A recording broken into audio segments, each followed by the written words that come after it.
seja bem-vindo a mais um Se Liga na Educação de Ciências. Eu sou o Bruno Galvão, temos aqui também a presença da Vânia Moreira, nossa intérprete, e nós vamos falar para você, aluno do 7º ano do Ensino Fundamental, sobre o reino Monera. Quais são os principais objetivos desta aula? Bom, eu gostaria que você, aluno, pudesse diferenciar árqueas de bactérias. Que você possa entender também a estrutura de uma célula bacteriana. Compreender os diferentes tipos de reprodução dessas bactérias e também conhecer a importância desses organismos. Então, aqui você já consegue perceber que nós vamos falar do grupo Monera e que o principal representante são as bactérias, mas vamos falar um pouquinho aqui de outros representantes também. Quais são as características principais, características gerais deste grupo? Primeiro, são unicelulares, uni de um, ou seja, são formados por apenas uma célula. São procariontes, pró de que vem antes, de cário, cariontes é de carioteca, de ter núcleo. Então, são organismos que surgiram antes de existir núcleo. Então, são organismos sem núcleo, sem membrana nuclear. E são autótrofos ou heterótrofos, ou heterótrofos, também pode ser dito dessa forma. Ser autótrofo significa ser capaz de produzir o próprio alimento.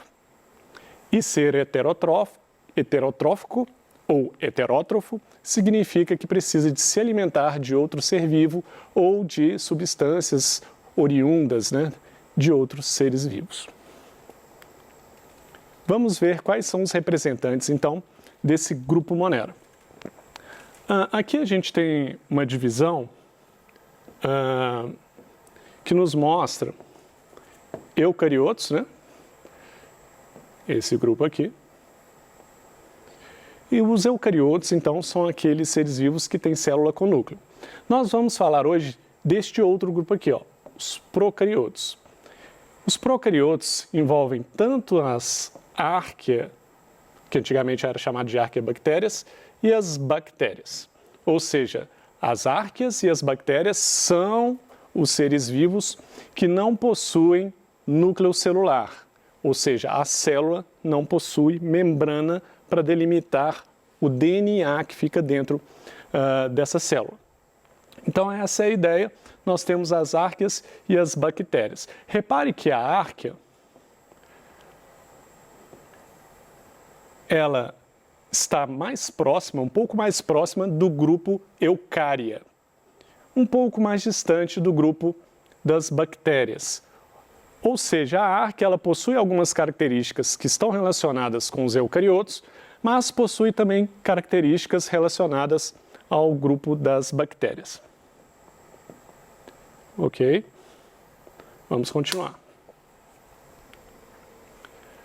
Vamos falar rapidamente das árqueas, sendo que as bactérias serão o foco da nossa aula. As árqueas são também chamadas de organismos extremófilos. O que é isso? Tem a ver com extremo, que conseguem viver em ambientes extremos, por exemplo, pântanos, salinas, poças de origem vulcânica. Imagina um ser vivo capaz de viver em poças de origem vulcânica, próximas aos vulcões, ou seja, capazes de suportar altíssimas temperaturas, ou mesmo em geleiras. Então, organismos extremófilos são organismos que conseguem suportar essas condições ambientais que seriam muito difíceis para a maioria dos organismos vivos. Então, as árqueas têm essa característica aí. Elas são diferentes das bactérias por questões bioquímicas, ou seja, questões químicas relacionadas às suas funções metabólicas, e elas também são diferentes com relação à sua genética. O DNA das árqueas possui características bem diferentes do DNA das bactérias. E agora vamos para as bactérias, que são os principais representantes deste grupo. Bom, as bactérias, o nome vem do grego, bactéria, que significa bastão. Nós vamos ver que existem bactérias em forma de bastão. Elas podem ser encontradas em todos os ecossistemas da Terra, Vale lembrar também que existem bactérias também muito resistentes a determinadas condições ambientais e possuem grande importância para a saúde, para o ambiente e para a economia. Então, as bactérias não são apenas seres vivos ligados a doenças. Muitas vezes nós pensamos dessa forma, mas não. As bactérias têm grande importância para a nossa saúde, para o ambiente e para a economia. Nós vamos ver também a importância das bactérias nesta aula. Bom, as bactérias, então, elas podem viver isoladamente ou podem viver em colônias. São pequenos grupos de bactérias. E aí ela pode ter diversos formatos. Nós vemos aqui, por exemplo, vamos ver, pegamos aqui. Formato de cocos, esse aqui, ó, que é como se fossem bolinhas. Então, existem bactérias que têm esse formato arredondado. Nós temos os bacilos, que tem esse formato mais compridinho, que é inclusive aquele formato de bastão que a gente falou ali atrás. Temos os vibriões, esse formato aqui, que não é nem o bacilo, nem é redondinho, ele é mais curvo, né? E nós temos aqui representado também esporos bacterianos, que são formas resistentes das bactérias, que aqui no caso tem um formato semelhante ao dos bacilos. Então são algumas formas aí que as bactérias podem formar colônias. E como que seria a estrutura desses seres vivos? Especificamente, como que seria a estrutura corporal? O que tem dentro dessa célula? Como é que é o formato dessa célula? De que é composto? Quais são as partes de uma bactéria? Nós temos a cápsula. A cápsula é a região externa da bactéria que vai proteger ela de dessecação. O que é dessecação? Perda de água. Vai proteger a bactéria de perda de água. Vai proteger de vírus bacteriófagos, isso mesmo, vírus que são capazes de infectar bactérias. Vírus é um micro-organismo tão pequeno que ele é capaz de infectar bactérias. E esses vírus são chamados bacteriófagos, muitos deles. Isso também pode proteger, essa cápsula pode proteger as bactérias de células fagocitárias. O que são células fagocitárias? São células de defesa do nosso organismo. Quando uma bactéria entra no nosso corpo, se é uma bactéria que pode nos causar doença, nós temos células que são chamadas de células fagocitárias, porque elas são capazes de englobar essas bactérias e destruí-las. E a cápsula da bactéria pode protegê-la disto.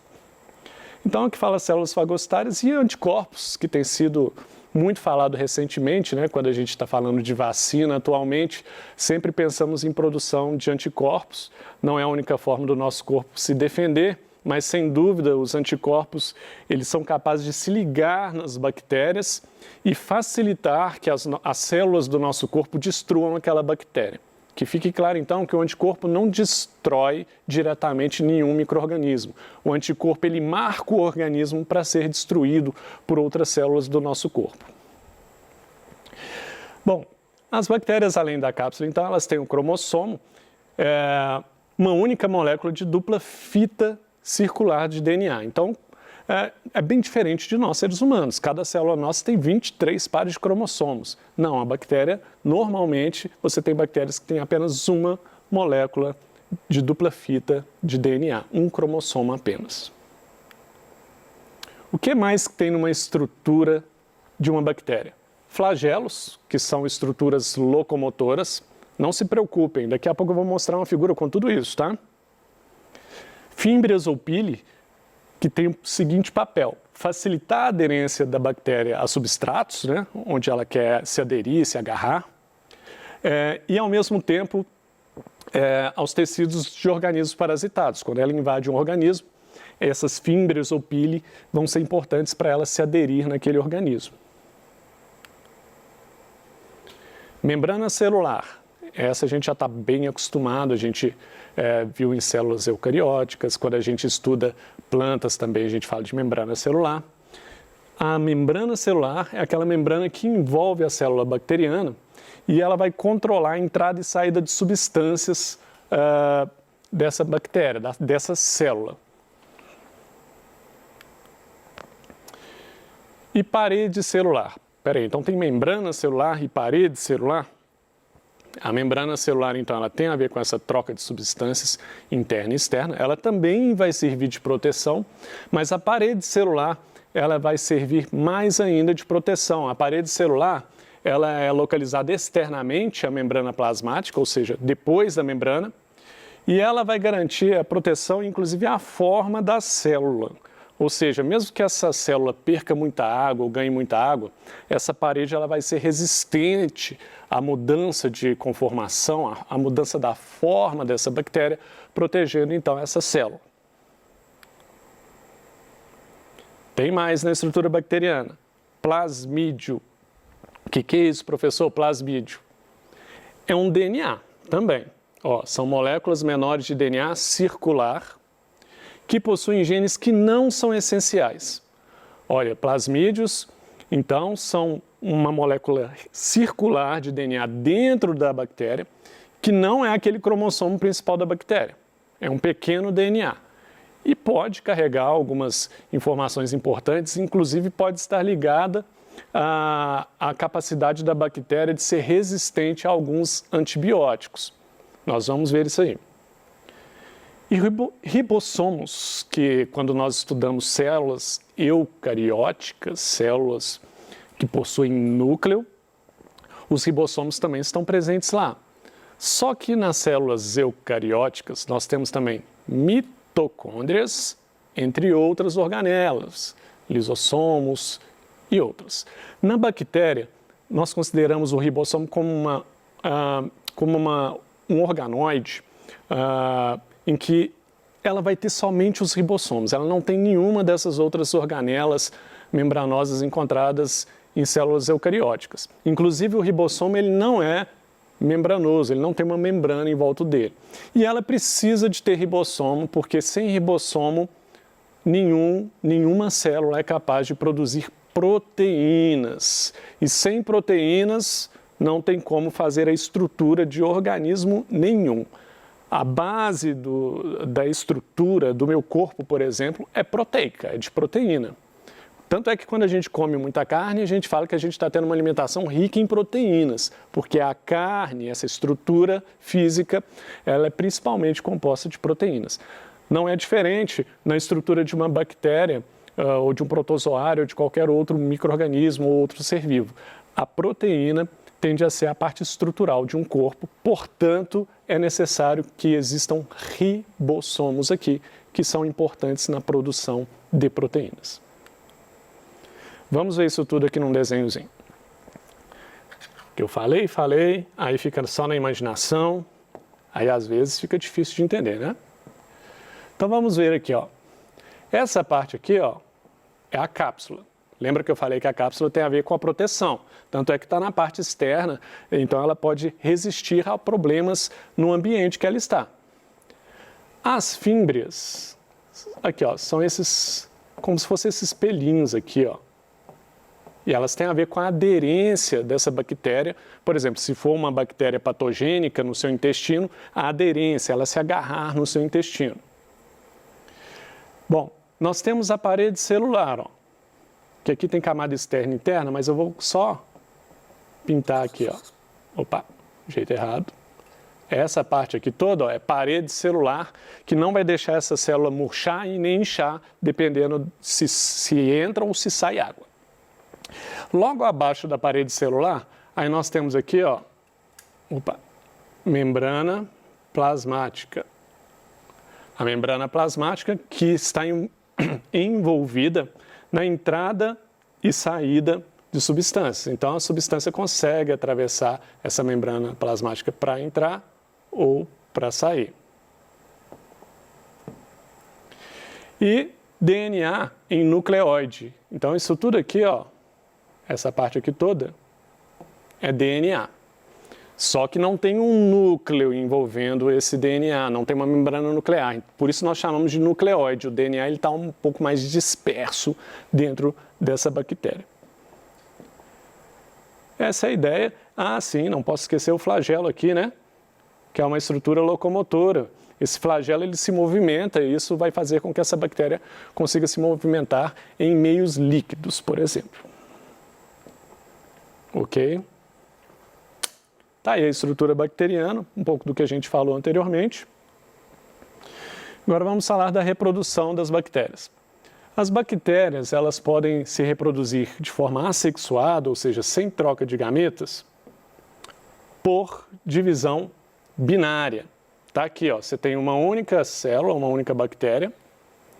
O DNA dela é duplicado, formam-se dois. E aí, tendo dois DNAs, agora essa célula pode se dividir em duas células separadas. A gente chama isso de divisão binária, é um tipo de reprodução assexuada. Temos também outros tipos de reprodução que nós consideramos como reprodução sexuada. Uma que se chama conjugação é que uma bactéria pode fazer uma ponte uma com a outra aqui, ó, e com isso pode permitir que um plasmídio possa ser transferido para a outra. Então a gente chama isso de conjugação. É como se houvesse uma ponte entre duas bactérias e uma passasse material genético para a outra. O outro se chama transformação. Na transformação, você pode ter um DNA aqui do lado de fora. A gente usa isso muito na ciência, quando a gente quer inserir um gene dentro de uma bactéria para produzir insulina para a gente, por exemplo, na indústria farmacêutica. A gente coloca a bactéria no meio de um líquido com um monte de DNAzinho que tem o código da insulina. E nesse meio líquido, existe uma tendência da bactéria a deixar... É claro que você coloca alguns líquidos que vão facilitar isso, que vão abrir mais a membrana da bactéria e vai permitir a entrada desse DNA dentro da bactéria. A gente chama isso de transformação. E, finalmente, a transdução. A transdução, essa última aqui, ó, tem a participação de um vírus. Aqui eu representei um vírus, ó, agarrado aí, na superfície dessa bactéria. E esse vírus vai liberar dentro dessa bactéria, deixa eu ver se essa cor aqui vai dar, vai liberar aqui dentro um material genético também. A gente chama isso aqui de transdução. São os três tipos de reprodução sexuada, mas que fique claro que não é troca de gametas igual nos outros seres vivos. Nós estamos falando apenas de troca de material genético, certo? Ok. Agora, para finalizar, vamos falar da importância das bactérias. Elas são autotróficas fotossintetizantes. Olha que termo gigantesco. Elas são capazes de produzir grande parte do oxigênio do planeta. Então é importante para todos os seres vivos por produzir oxigênio.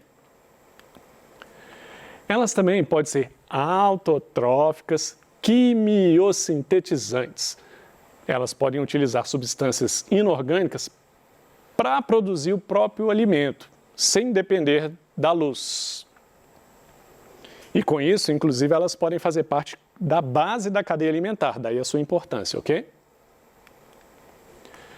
Existem bactérias decompositoras que decompõem o material orgânico e a decomposição é importante para sempre a matéria orgânica voltar para o ambiente, num ciclo em que forma-se seres vivos, quando os seres vivos morrem, eles são decompostos por bactérias e fungos e aí você tem material para fazer mais seres vivos. Elas podem ser patogênicas. Lembre-se que ser importante não é só fazer bem. Fazer mal, como ser patogênica, causar doenças, torna a bactéria também importante. Se a bactéria faz mal, a gente precisa de gastar dinheiro, pesquisar, fazer remédio, ou seja, é importante. Importante é tudo que afeta a vida. E, finalmente, o uso das bactérias na biotecnologia, que é uma área que visa desenvolver produtos, como eu disse aqui, inclusive a produção de insulina para pessoas diabéticas. Esses foram os pontos principais dessa aula. Nós falamos das características gerais, falamos que os representantes são arqueias e bactérias, falamos da estrutura da célula das bactérias, falamos que elas podem se reproduzir de forma assexuada e sexuada, e falamos o quanto elas são importantes para o equilíbrio do meio ambiente e também no nosso uso, no uso ao nosso favor, produzindo insulina, dentre outros medicamentos. Aqui algumas referências bibliográficas para você aprofundar no assunto. E é isso que eu queria falar com você No mais, bons estudos!